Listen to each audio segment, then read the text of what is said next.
I locked myself in the bathroom on my own birthday and my aunt cried begging me to come out. My aunt is standing outside a locked bathroom door, crying and begging me to come out, while a surprise party she threw without my permission is happening in my own home. And I am not moving. Not even a little. The night started with me quietly enjoying my birthday the way I actually wanted to, and somehow it ended with me sitting on a bathroom floor refusing to come out. And I need to tell you everything that happened in between because this story is genuinely wild from start to finish.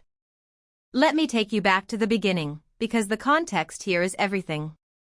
This is not a case of someone who just prefers a little advance notice. This is someone, meaning me, who has made it crystal clear to every single person in their family more than once that surprises are not welcome, parties are not welcome, and showing up unannounced at my house is absolutely not welcome. This was not a secret. This was not something I had mentioned once in passing and then forgot about. I had communicated this clearly, directly, and repeatedly to the entire family. Not just my parents. Not just my siblings. Everyone. I had said it at family dinners when the topic of birthdays came up. I had said it in the group chat. I had said it one-on-one when someone brought up the idea of doing something big. There was simply no version of this family where anyone could reasonably claim they had not heard me on this. So when my birthday arrived and I was sitting at home feeling genuinely happy and relaxed, I was not hiding from anything. I was not being antisocial or difficult. I was just living my life exactly the way I had told everyone I wanted to live it, at least on that particular day. There is something really specific about the feeling of a birthday when you have chosen to spend it quietly and on your own terms. It feels intentional. It feels like a small act of self-knowledge, like you have figured out one true thing about yourself and you are honoring it. I was not waiting for anything. I was not expecting anyone. I was just at peace, which if you know me, is actually kind of rare and kind of precious. Then the phone calls started. My family wanted me to come to a pizzeria. And look, I get it on the surface. They wanted to celebrate me. They had put thought into it, or at least some version of thought. A nice dinner at a restaurant, maybe some cake, the whole thing. I can picture exactly the kind of warm and slightly chaotic energy they were probably generating around that table as they planned it, everyone talking over each other, everyone excited, everyone genuinely believing this was going to be wonderful. But I said no. Politely, clearly, no thank you. I was comfortable at home and I did not want to go out. That should have been the end of it. That really should have been the end of it. But here is where the story starts to shift from a minor inconvenience into something that genuinely says a lot about how this family operates. Instead of respecting my answer, they decided to escalate. And here is the part that really gets me. They had my brother right there with them. My brother, who actually knows me. My brother, who has lived alongside me and understands that when I say I do not want something, I mean it in a specific and concrete way, not in the performative way some people say no when they secretly mean yes, please keep pushing. So they asked him. They literally asked him whether showing up at my house unannounced was a good idea. And he told them no. He told them directly, clearly, with whatever authority a sibling can carry in a room full of adults who have already made up their minds. And they did it anyway. Let me just sit with that for a second, because it is important. They had a real opportunity to course correct before any of this escalated. Someone who knows me well told them not to do it. They had the information. They had the warning. They chose to ignore both of those things and show up at my door anyway, clearly betting that once I saw everyone standing there with big smiles and birthday energy, I would just melt and go along with it. That is a significant miscalculation. It is also a very specific kind of disrespect, the kind that dresses itself up as love so it becomes harder to name and harder to push back against without looking like the ungrateful one. So they knocked. And I slammed the door in their faces. Not my proudest physical moment, but honestly, what did they expect? I had said no on the phone. My brother had said no on their behalf. And now they were standing at my door having driven over anyway, probably carrying food and wearing hopeful expressions, fully expecting that the sight of them would override everything I had already said. At that point, slamming the door was not aggression. It was a boundary expressed in a very literal and physical way. I was done with words. Words had not worked. I had tried words multiple times, through multiple channels, through multiple messengers. The door said what I had already said, just louder. Now, most people at this stage would accept that the plan had failed. Most people would read the room, understand that this is not going the way they hoped, and retreat gracefully. Maybe a little embarrassed. Maybe a little disappointed. There would be a quiet moment on the doorstep where someone said something like maybe this was not the best idea and someone else agreed, and then they would all pile back into whatever cars they had arrived in. There would be a quiet car ride home and probably some gentle conversation about maybe doing things differently next time, about asking first, about trusting that the person actually means what they say. But they would go. They would go because they would understand that a slammed door is not an opening to negotiate further. It is a conclusion. But this family is not most people, and this story is not over. They decided to bring the party to me. They were going to bring everything inside, food, people, energy, celebration, all of it, into my space, whether I wanted it or not. I want you to actually picture what that looks like from my side of the door. The sounds of movement in the house. Voices that had no business being there filling up the hallway and the kitchen. The smell of food being unpacked. The low hum of people arranging themselves in a space I had not invited them into, all of them presumably hoping that if they just made themselves comfortable enough, the situation would somehow resolve itself in their favor. And again, they asked my brother. Again. They looked at the guy who had already told them once that this was a bad idea, and they asked him a second time whether this new plan was a good idea. And he said no again. And they did it anyway again. At some point you have to ask yourself whether they were actually asking him for advice or just looking for someone to blame later. I cannot tell you exactly what I was feeling in that moment because honestly it was a lot of things at once. There was frustration, obviously. There was disbelief, the kind that is not even sharp anymore because it has been worn smooth by repetition. There was this exhausted and very familiar sense of watching people who love me completely refuse to hear me, and having to decide in real time what to do about it. There was also a very particular kind of loneliness in that moment, the kind that comes not from being alone but from being surrounded by people who are certain they understand you and are wrong. But underneath all of that there was also something that felt almost calm, because I knew exactly what I was going to do. I walked to the bathroom and I locked the door. And there I stayed. For the entire rest of the night. The sounds of the party continued on the other side of that door, muffled and strange, like something happening on a television in another room. My aunt came to the door, and this is the part that everyone seems to focus on. She was crying. She was outside that door crying and begging me to come out and join the party. Now, I want to be careful here because I genuinely believe she meant well. I believe she had real feelings in that moment and that those tears were real. There is probably a version of her that had imagined this going beautifully, had imagined me opening the door and laughing and letting everyone in and it all becoming a warm memory she could tell for years. But I also need you to hold the full picture in your head, because she was also, by the account of the original story, quite drunk. Which means her emotional state was being amplified significantly by everything she had consumed that night, and the gap between what she was expressing and what she was actually owed was probably not something she was in a position to examine clearly. Here is the thing about that scene that I keep coming back to. She was crying because I would not come out of the bathroom. But I was in the bathroom because they refused to respect a boundary I had set long before any of this happened. The crying was not a consequence of me being cruel. It was a consequence of a plan falling apart that never should have been executed in the first place. The emotional pain she was feeling in that hallway was real, but it had a traceable origin, and that origin was a series of choices made by the people on her side of the door, not by me.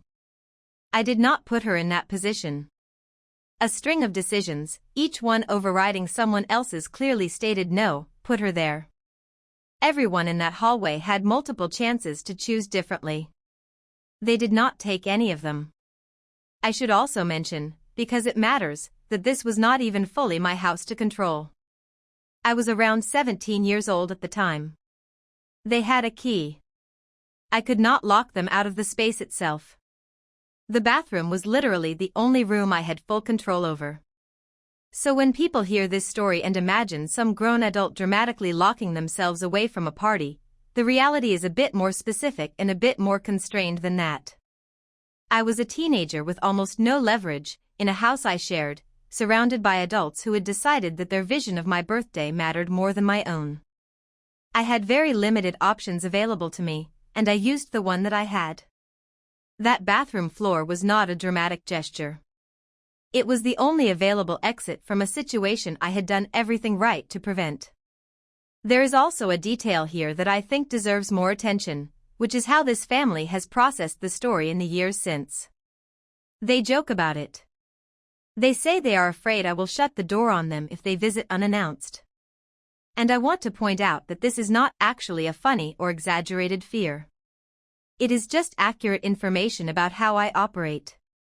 If you show up unannounced, there is a real possibility that I will not be happy about it. That is not a character flaw. That is not some wound from childhood that I need to work through in therapy. That is just how I work, and I have been transparent about it for as long as I can remember. The solution is extraordinarily simple. Tell me you are coming. Give me a week. That is it. I also want to address the part of this story where the original poster compares themselves to their brother, because the brother apparently said he would have loved a surprise party. And this is a really gentle but important thing to understand. The brother's preferences have absolutely nothing to do with this situation. Different people want different things. Two people can grow up in the same house, share every birthday season, have genuinely similar relationships with the same family members, and still have completely opposite feelings about being surprised in their own home. Neither of them is wrong. Neither of them is the standard that the other one should be held to. The fact that one person would have found this delightful does not mean that another person is wrong for finding it deeply unwelcome. That comparison is only meaningful if you believe everyone should feel the same way, and that is just not how human beings work. Now let me give you my verdict, and I want to be very direct about this. This person did nothing wrong. Not a single thing. They communicated their boundaries clearly and repeatedly before any of this happened. They said no on the phone. They had a representative in the room, their brother, who communicated their no a second time. And when the family showed up anyway, they responded in the only way they had left. They removed themselves from a situation they had never agreed to be in. The aunt's tears are understandable on a human level, but they do not make the aunt right. Crying is not the same as being wronged. Sometimes people cry because a plan they were emotionally invested in did not work out the way they hoped. The real question this story raises is not whether the person in the bathroom was wrong. The real question is why this family kept moving forward after every single warning. They had chances to stop. They had information. They had someone literally telling them to turn around. They made a choice, more than once, to override what they had been told in favor of what they wanted to do. That is not love. That is not celebration. That is just not listening. And here is the final word on this. Being an introvert or someone with a strong need for personal space and advance notice does not make you difficult. It does not make you antisocial or broken or undeserving of consideration. It makes you someone who knows what they need and is honest about it. The people in this story who failed were the ones who heard those needs clearly and decided they knew better. Lock the door. Stay in the bathroom. You did exactly right. They tried to use their autistic son to guilt me into a lower price, and I was furious. Someone is trying to buy a 300-pound item from you for 220 pounds, wants you to drive 2 hours round trip to deliver it, refused to put down a 20-pound deposit, and then when you tried to hold your ground, they said, "Oh come on, Just do 220, it is for an autistic wee boy. And that last sentence is the one that has been sitting wrong with you ever since, and I want to tell you why your instincts are completely correct. Let me walk through everything that happened here before we get to that line, because I think it is important to see the full picture of this negotiation before we arrive at the moment that crossed a line. You listed an item for £300. You offered delivery as an option, clearly stated as an extra cost, and you were transparent about why, because you would need to hire a vehicle and put in real time and real effort to make it happen. That is a completely reasonable and honest position to take. You were not hiding anything. You were not burying fees in the small print or springing surprises on anyone. You were just being upfront about what delivery actually costs, the way any decent person running a private sale would be. The buyer came back at £220. Now, countering is normal. Countering is expected on marketplace platforms. Nobody walks into a negotiation expecting to pay full asking price, and nobody listing an item expects to receive it. That is just how this works, and most of the time it is perfectly civil and perfectly fine. So the counter itself is not the problem. The problem is the full package of what this buyer was asking for. £220 is not a modest counter on a £300 item. That is £80 below asking price, which is already more than a 25% reduction. That is a serious cut, and it was offered not as a starting point with room to move, but as what felt like a firm and final demand dressed up as a reasonable request.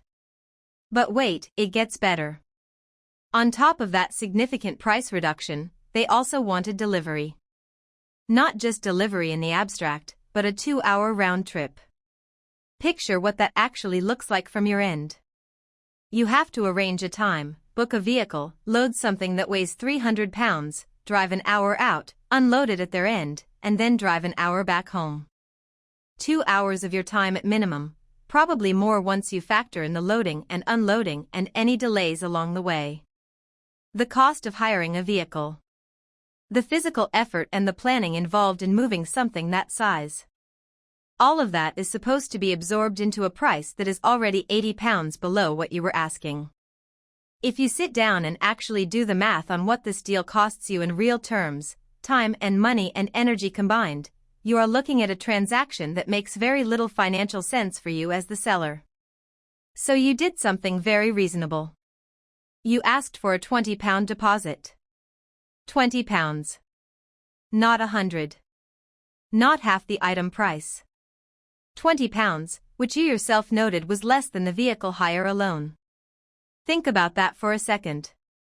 The deposit you were asking for would not even cover the cost of the van you would need to rent just to get the item to them. You were not trying to profit from the deposit. You were not trying to create a barrier or make things difficult.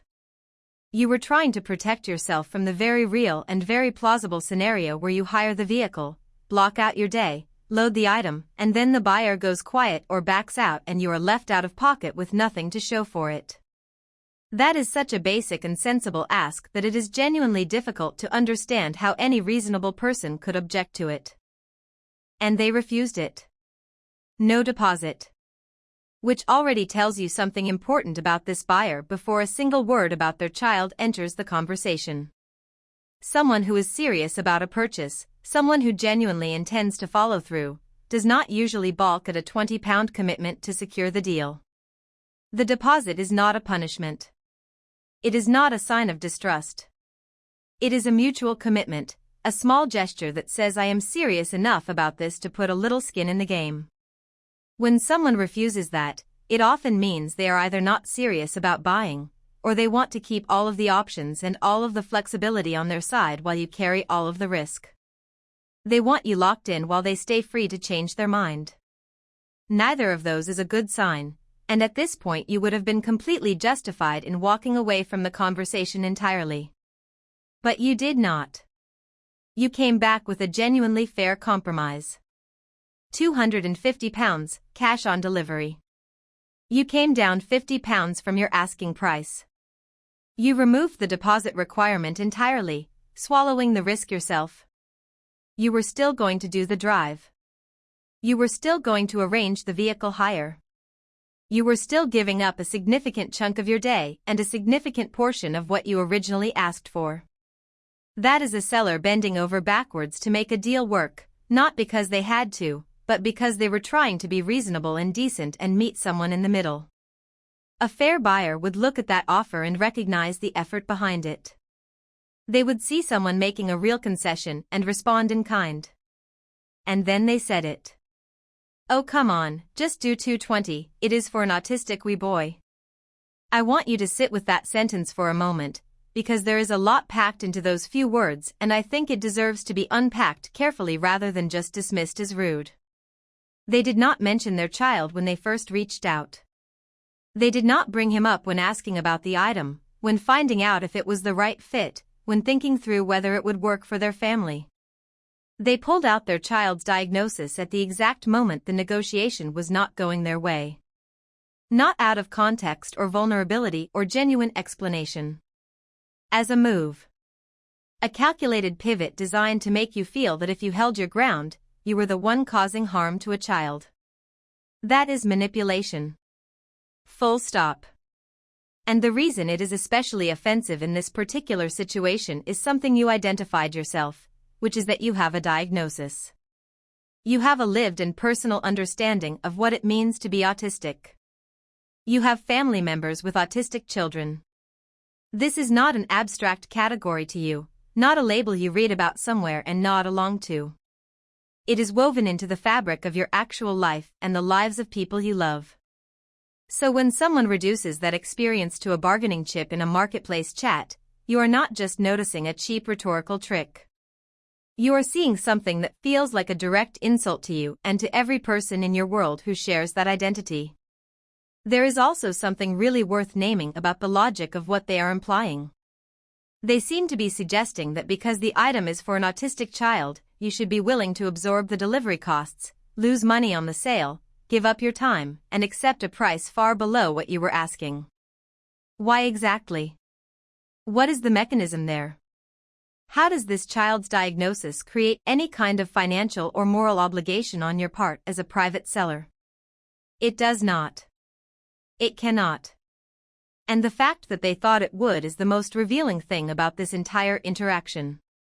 It tells you exactly what kind of buyer they are and exactly how they view the people they negotiate with. I should also say this clearly. Even if you did not have a diagnosis yourself, even if you had no personal connection to autism at all, this move would still be wrong. Using a child's disability as a negotiation tactic is not okay regardless of who is on the receiving end. It takes something real and vulnerable and turns it into a rhetorical weapon, something to be deployed strategically when the numbers are not going your way. It is the kind of thing that, if it ever worked, would teach people that exploiting their children's circumstances is an acceptable way to get discounts. That is a genuinely bad lesson and a genuinely bad habit to reinforce. Now let me give you my final take on this because I think you already know the answer, but I want you to hear it said clearly. You would not be wrong to refuse this sale. Not even close. You made reasonable asks at every stage of this negotiation. You offered a fair compromise. You protected yourself with a sensible deposit request. And when that was refused and someone tried to emotionally manipulate you into capitulating, you felt something go wrong in your gut. That feeling is correct. That feeling is your instincts working exactly as they should. The thing about rewarding bad behavior in a negotiation is that it does not end with the sale. If you fold here, this person walks away believing that this tactic works. They might use it again. On you or on someone else. You are not just deciding whether to sell an item. You are deciding whether to validate a strategy that is disrespectful to you personally, disrespectful to your community, and honestly just disrespectful to everyone who encounters it. You do not owe anyone a discount because of their family situation. That is not how selling your own belongings works. Hold your price or walk away from the deal entirely. Either is the right answer. What is not the right answer is rewarding someone who looked at your personal situation, decided your boundaries were an obstacle, and then reached for the most emotionally manipulative card they could find in their hand. You deserve better than that. And honestly, so does the kid they are supposedly buying this for. So tell me in the comments, which story hit harder for you? The bathroom birthday standoff or the marketplace manipulation? And if you got something out of this video, a like and a subscribe would genuinely mean a lot.